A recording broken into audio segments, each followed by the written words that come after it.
Bonsoir et bienvenue dans Pensée des temps présents. Je suis Abdesalam Boujedraoui. Nous reprenons ce soir notre cycle sur Karl Marx avec cet élément majeur dans sa pensée, la lutte des classes. Vous savez, la lutte des classes n'est pas une invention de Karl Marx. Le terme lutte des classes existait avant et même le terme classe existait bien avant Karl Marx. Karl Marx a eu le génie et le mérite de le structurer, d'en faire quelque chose de cohérent, quelque chose de logique. Vous savez, le terme de lutte de classe est quelque chose qui a été galvaudé, qui a été utilisé à tort et à travers, à tel point qu'il a perdu beaucoup de sa signification. Il y a une cinquantaine d'années ou une soixantaine d'années, ou du moins du temps de l'ancienne Union soviétique, lorsque vous posez une question à tous ces révolutionnaires, à tous ces socialistes, à tous ces communistes, si vous leur dites qu'est-ce que c'est que la lutte des classes, ils vont se lancer dans un discours où va apparaître le mot matérialisme dialectique, où va apparaître, vous savez, cette allusion à ce schéma de Hegel. Ne vous inquiétez pas, j'aborderai avec vous tout cela dans cette présente vidéo, ici même. Donc, beaucoup d'éléments vont ressurgir dans le discours, entre autres cette fameuse allusion à ce fruit qui va pourrir pour donner autre chose. Vous savez, c'est un schéma, c'est un symbole qui a été donné par Hegel pour nous dire que dans un fruit, il y a un bourgeon qui va se transformer en fleur, mais pour se transformer en fleur, il faut qu'il détruise le bourgeon. Et cet exemple va être repris par des millions et des millions de révolutionnaires à travers le monde. C'est-à-dire pour eux, la société bourgeoise, comme ce bourgeon, va disparaître pour donner la fleur et ensuite donner un autre fruit qui est effectivement la société communiste parfaite où tout le monde sera heureux. Dans le schéma de Hegel, ça évolue par contradiction. Comme je vous dis tout à l'heure, nous aborderons tout cela. Karl Marx nous dit qu'il y a lutte des classes à chaque fois qu'il y a un conflit entre deux groupes d'êtres humains. Attention, ne confondons pas lutte des classes avec rivalité. Ce sont deux choses qui sont strictement différentes. Dans la lutte des classes telle que le conçoit Karl Marx, il y a une classe d'opprimés, la classe prolétaire, et il y a une classe d'oppresseurs, c'est-à-dire la classe bourgeoise, la classe capitaliste. Et Karl Marx de nous dire, vous savez, à travers les siècles, il y a toujours eu une lutte des classes à travers ces anciens modes de production. Alors, je suis désolé, nous allons les revoir, ces différents modes de production. Il y en a 5. Le 5e est à venir. Ce sera l'apothéose. Ce sera ce mode de production communiste où il n'y a pas de propriété privée, où tous les gens sont égaux et il n'y a pas, si vous voulez, cette exploitation d'une classe par une autre. Allons-y donc, on va revoir donc ces 4 autres modes de production. Alors, le premier mode de production est le mode de production asiatique que Karl Marx appelle de même le mode de production communiste. C'est le communisme primaire. Toute l'histoire de l'humanité va commencer par le communisme et va finir de même dans le communisme. Alors, qu'est-ce que c'est que ce mode de production? Il n'y a pas, dans ce mode de production asiatique communiste primaire, il n'y a pas de propriété privée. Les gens sont plus ou moins égaux. Ils ne sont pas égaux par le nivellement. Non, pas du tout, c'est autre chose. Disons que aucune personne n'est suffisamment riche pour exploiter les autres et à l'inverse, aucune personne n'est suffisamment pauvre pour se vendre. Donc il y a quelque part une certaine égalité que ce n'est pas un nivellement comme je l'ai dit, et surtout, bien sûr, il n'y a pas de lutte des classes, puisqu'il n'y a pas de propriété privée, il n'y a pas de personnes exploitées et il n'y a pas de personnes opprimées. Et on passe à un autre mode de production qui est le mode de production antique. Dans ce mode de production, comme vous le savez, il y a les esclaves et il y a les maîtres qui possèdent ces esclaves. Ce n'est pas aussi simple, comme nous allons voir dans quelques secondes. On passe au mode de production suivant, qui est le mode de production féodal. Dans ce mode de production féodal, il y a bien sûr les seigneurs qui possèdent les terres, et de l'autre côté, il y a les serfs.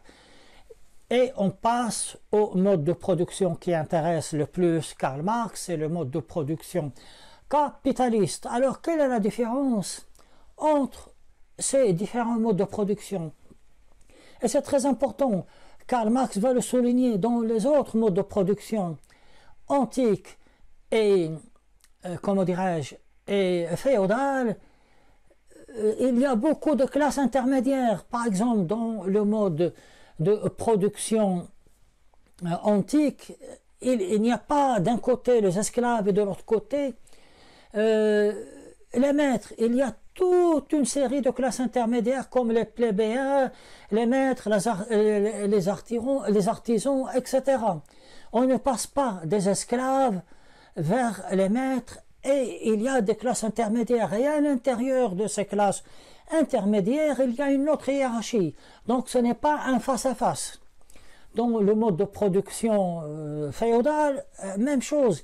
Il n'y a pas d'un côté les serfs et de l'autre côté les maîtres. Non, s'il y a les seigneurs, il y a aussi les hommes de l'église, il y a les chevaliers, il y a les barons, il y a les artisans, il y a ceux qui possèdent des métiers, ensuite il y a les serfs. Donc il y a toute une hiérarchie. Il y a des classes intermédiaires, et à l'intérieur de ces classes intermédiaires, il y a une autre hiérarchie. Donc c'est très structuré. Mais dans la classe capitaliste, dans le mode de production bourgeois capitaliste, malheureusement, les intermédiaires vont disparaître. Il y a une confrontation totale entre ceux qui possèdent la propriété privée, ceux qui possèdent les moyens de production, et ceux qui ne possèdent rien, c'est-à-dire la classe des opprimés. Pourquoi est-ce qu'on arrive à cette situation de quasi face à face, de quasi confrontation? Pour la simple raison que la classe bourgeoise, la classe capitaliste, celle qui possède l'argent, celle qui possède les écus, pour pouvoir continuer à être riche, elle est obligée de tout détruire. Elle va détruire ceux qui possèdent la petite manufacture, pouf, ça passe à la trappe. Elle va détruire ce qui reste de la classe féodale ancienne pour finalement s'imposer. Elle va tout détruire, même les choses sacrées, pour arriver au final à deux classes sans intermédiaire. La classe qui possède et la classe laborieuse qui travaille. Alors, comment va s'imposer, comment va s'organiser cette lutte des classes? Dans un premier temps, les ouvriers, les prolétaires ne sont pas organisés, ils ne luttent pas. Mais qu'est-ce qui va se passer, pardon? Je suis un peu emporté par mon élan. Qu'est-ce qui va se passer? Quelques personnes par-ci, par-là sont conscients de leur sort, vont plus ou moins se révolter, mais cela reste très limité. C'est quelques éléments qui vont contribuer à l'élaboration de la prise de conscience de la classe prolétaire. D'abord, c'est les bourgeois eux-mêmes. Dans cette lutte de l'enrichissement, la quête pour l'enrichissement, va se passer une chose. Il y aura ce que Karl Marx va appeler la crise de surproduction, c'est-à-dire que certains vont produire beaucoup des éléments de la marchandise qui ne sera pas vendue. Et ces gens-là qui n'arriveront pas à s'imposer face à leurs confrères, si je peux m'exprimer ainsi, bourgeois capitalistes, ben ils vont faire faillite, ils vont devenir à leur tour pauvres, ils vont aller engrosser la classe des prolétaires pour arriver au final à la paupérisation que l'on peut définir de cette sorte. La paupérisation, serait la condition dans laquelle les pauvres deviennent de plus en plus nombreux. À l'inverse, les riches deviennent de plus en plus moins nombreux. Dans ces conditions, donc, la paupérisation va entraîner une prise de conscience. Mais au départ, ce sont les bourgeois qui vont donner les armes aux prolétaires, puisque les bourgeois ont en face d'eux le reste de l'ancienne classe féodale pour la détruire. Ils utiliseront la classe prolétaire. Donc, dans un premier temps, la classe prolétaire ne veut pas lutter directement contre la classe bourgeoise capitaliste, elle va lutter contre les ennemis de leurs ennemis. C'est un peu paradoxal. Et puis par les moyens de communication. Et parce que la classe bourgeoise capitaliste leur a donné les premières armes, la classe prolétaire va s'organiser et elle va demander à ce que sa condition change. N'oublions pas qu'à l'époque, le prolétaire était un salarié, et pour Karl Marx, être un salarié, c'est la pire des choses. Comment était calculé le salaire? Il était calculé de la façon suivante. On va donner à l'ouvrier juste ce qu'il lui faut pour vivre, pour se nourrir, pour se reproduire. Et même ce maigre salaire, une fois qu'il l'a reçu, une fois que le prolétaire reçoit son argent, il y a beaucoup de personnes qui vont se jeter sur lui pour lui prendre son argent. Les commerçants, ceux qui lui louent là où il habite, les usuriers, etc., etc., et même les bourgeois eux-mêmes. C'est pour souligner combien la classe prolétaire était réellement exploitée à fond.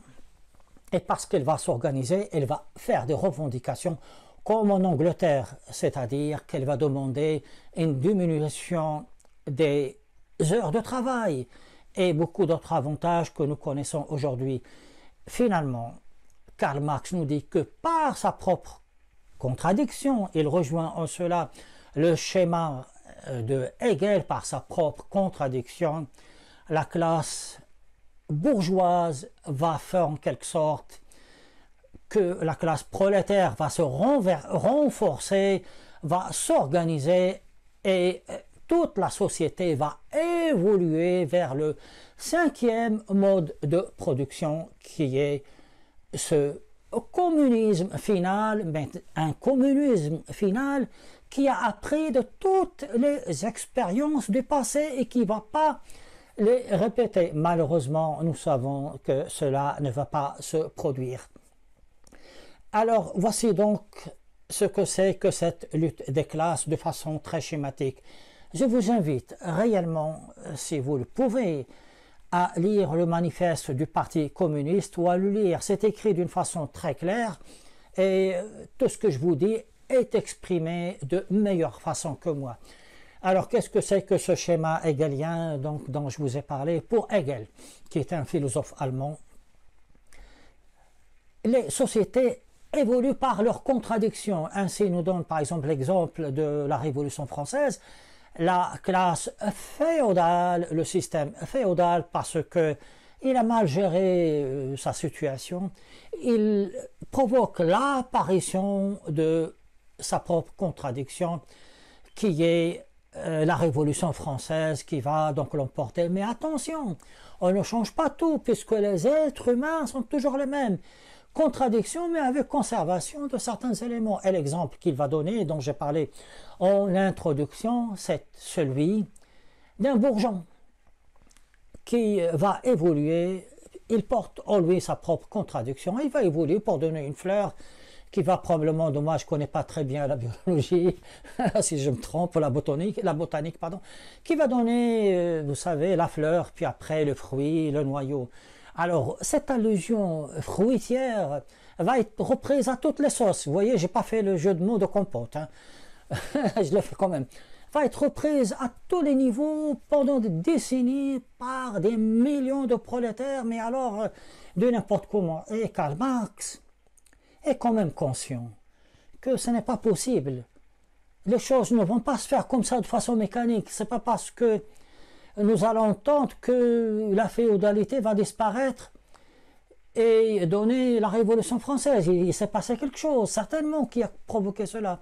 Et ce n'est pas en attendant que, de façon mécanique, la bourgeoisie s'effrite et que se construise, au final, ce communisme tant espéré. Il y a quelque chose, et ce quelque chose, il faut le prendre dans le matérialisme dialectique. Alors qu'est-ce que c'est que ça, le matérialisme? On ne le confondra pas avec, bien sûr, le fait d'aimer l'argent, les écus. Non, le matérialisme, ça se rapporte à la matière. Vous savez, c'est très ancien, on trouve ça chez Lucrèce, chez Épicure, c'est-à-dire que la matière est à la base de tout. La dialectique, pardon, je reste sur ça, à la base de tout, c'est-à-dire quoi? C'est-à-dire que la matière, par sa transformation, parce qu'elle transforme, elle va donner la pensée, elle va donner les formes et tout.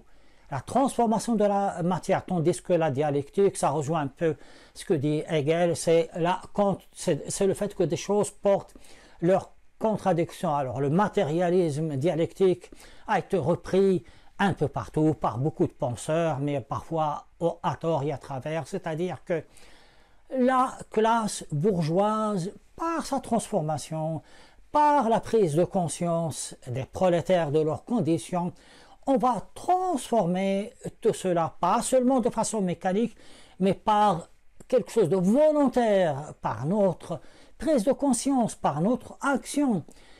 On va transformer cette contradiction en quelque chose de logique, quelque chose de cohérent.